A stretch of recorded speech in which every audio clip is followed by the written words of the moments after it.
વલસાડના પિંચિંગ અને કાશ્મીર નગરમાં વરસાદી પાણી ભરાયા। નીચાણવાળા વિસ્તારો ખાલી કરવાની કામગીરી તેજ।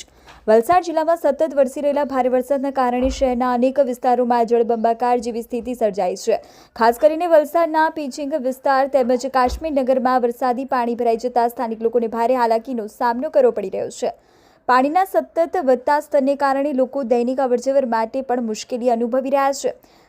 પિંચિંગ વિસ્તારમાં વરસાદી પાણી ફરી વળતા રસ્તાઓ પાણીમાં ગરકાવ થઈ ગયા છે, જેના કારણે લોકોને પાણીના ધસમસતા વહેણમાંથી પસાર થવા મજબૂર બનવું પડી રહ્યું છે।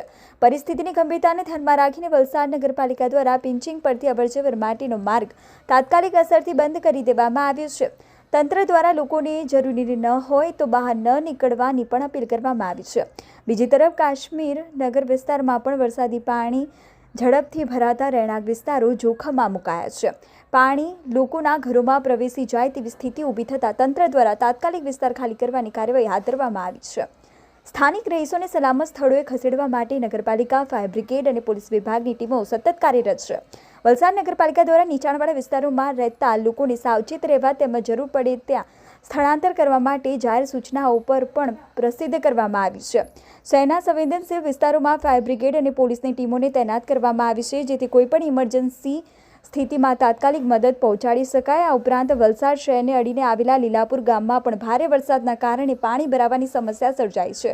મળતી માહિતી મુજબ ગામના આશરે 10 જેટલા પરિવારોને સુરક્ષિત સ્થળે ખસેડવામાં આવ્યા છે।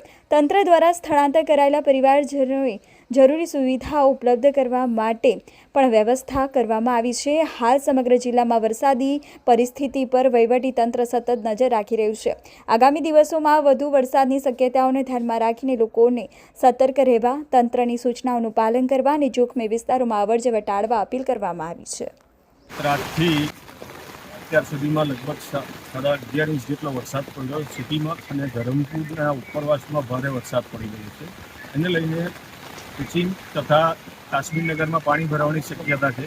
ઓર વોટરવર્ક્સના જે ડેમ લેવલ છે તે અત્યારે 8 સ્ટેપ ખોલ્યું છે, એટલે કાશ્મીર નગરમાં પાણી થોડી વારમાં આવી જશે। નગરપાલિકાની ફાયરની ટીમ તથા પોલીસ ડિપાર્ટમેન્ટ અને એનડીઆરએફની ટીમને એક્ટિવ સ્ટેન્ડ બાયમાં રાખવામાં આવી છે। એ તમે જોઈ શકો છો, ફાયર સ્ટેશનની ટીમ અહીંયા હાજર જ છે અને પિંચિંગ પરથી કોઈને રસ્તો ક્રોસ કરવા નથી દેતા અને કંઈ બી કામગીરી કરવા નથી દેતા નગરપાલિકાની ટીમ દ્વારા। હાલ અત્યારે શું પરિસ્થિતિ છે વલસાડ શહેરની અંદર? કયા વિસ્તારોમાં પાણી ભરાયું? હજુ બી ભારે વરસાદ પડી રહ્યો છે। તિથલ રોડ ઉપર થોડું ભરાવાની શક્યતા છે થોડી, અને બીજા સિટી એરિયામાં તો કોઈ જગ્યાએ છે નહીં, પણ આ પિંચિંગનો જે ભાગડા ખુદનો વિસ્તાર છે તે અને કાશ્મીર નગર, ચીકવાડમાં અને વલસાપાડીમાં પાણી ભરવાની શક્યતા છે। હાલ જે નદી આજુબાજુના જે વિસ્તારો છે એમાં તમામ તલાટીઓને સૂચના આપી દીધેલી છે, હાજર રહેવાનું છે। તેમજ અમે પોલીસ સંબંધિત પીઆઈને બી કહી દીધેલું છે કે જે જગ્યાએ ટેપના જે બધા રસ્તા હોય એ તાત્કાલિક બંધ કરી દેવામાં આવેલ બી છે, બરાબર। અને જેથી પબ્લિક અવર જવર ના કરે, કોઈ જાનહાનિના પ્રશ્નો ઉપસ્થિત ના થાય। ખાસ તો મારે તમામ નગરજનોને ખાસ વિનંતી કે હાલ ભારે વરસાદમાં રેડ એલર્ટ હોય એમાં બિનજરૂરી અવર જવર ના કરે, એવું કોઈ જોખમ રિસ્ક ના લે કે જેથી જાનહાનિના પ્રશ્નો ઉપસ્થિત થાય। હાલમાં અત્યારે સાહેબ કયા વિસ્તારોની અંદર વધારે તકલીફ છે? હાલ હું જાતે અહીંયા જ છું, નદી આજુબાજુના વિસ્તારો છે લીલાપોરમાં સ્થળાંતર કરવામાં આવેલું છે। 8 થી 10 જણ કોલાઈ જે ફર્યું છે ત્યાં 8 થી 10 જણનું સ્થળાંતર કરવામાં આવેલું છે। અહીં ભાગડાપુર જે ઓવરટેપિંગ છે ત્યાં પણ હાલ ઉપરથી પિંચિંગ ઉપરથી પાણી જાય છે, એટલે અત્યારે ફાયરની ટીમ બી રેડી જ રાખેલી છે, તલાટીને બી સૂચના આપી દીધી છે, હવે સ્થળાંતર કરવાનું કામગીરી ચાલુ કરેલી છે।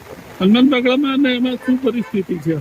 હાલ ઓવરટેપિંગના ઉપરથી તો જાય છે જ, ટોટલી ફૂલ ડૂબો એટલે અંદર પાણી જવાનું ચાલુ થઈ જાય છે, પણ તેમ છતાં મેં તલાટીને સૂચના આપી દીધેલી છે અને અહીંયા પીઆઈને બી રસ્તો બંધ કરવા માટે કહી દીધેલું છે।